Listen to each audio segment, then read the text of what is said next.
m'appelle Xavier Valélien, j'ai 28 ans. J'habite à la Tour de Trême dans le canton de Fribourg. Je travaille sur l'exploitation familiale à côté du linéaire. On a 45 vaches, puis je travaille avec mon papa et puis un associé.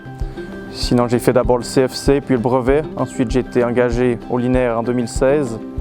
Je fais 90 jours par année pour le linéaire, classifié environ 4500 vaches. Et depuis le début, j'ai classifié environ 16 000 vaches.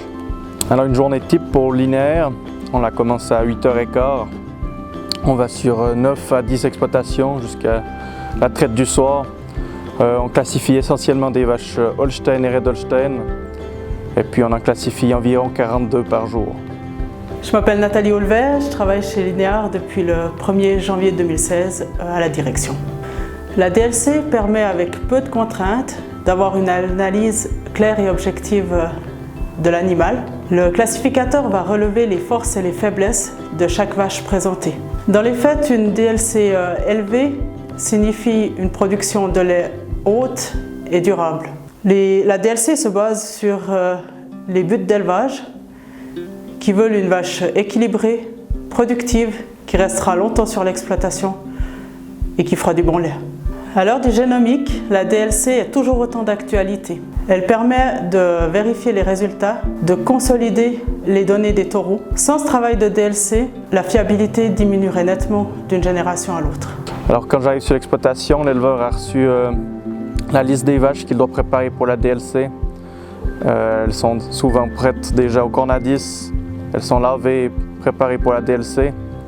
Quand j'arrive pour commencer la première vache, je demande tout d'abord si elle est calme, la vitesse de traite, tout ça, ça revient pris dans les valeurs d'élevage. Puis après, je commence à prendre les mesures. Il y a 4 mesures pour la note globale de la vache. Il y a le format capacité qui compte pour 25% de la note globale, la croupe qui compte pour 10%, le pied le plus important avec 40%, et puis les membres qui comptent pour 25% de la note globale. Et puis toutes ces notes, je les rentre dans mon ordinateur et l'ordinateur va calculer en fonction des pondérations par position et puis donner la note globale de la vache.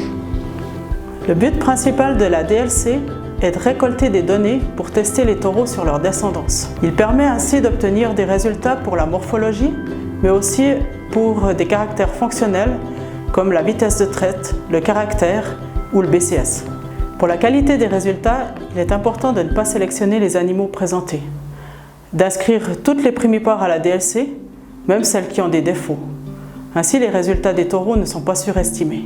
C'est comme ça qu'on obtient une bonne fiabilité pour les résultats publiés dans les catalogues des taureaux. Les résultats de la classification permettent à l'éleveur de faire une première sélection.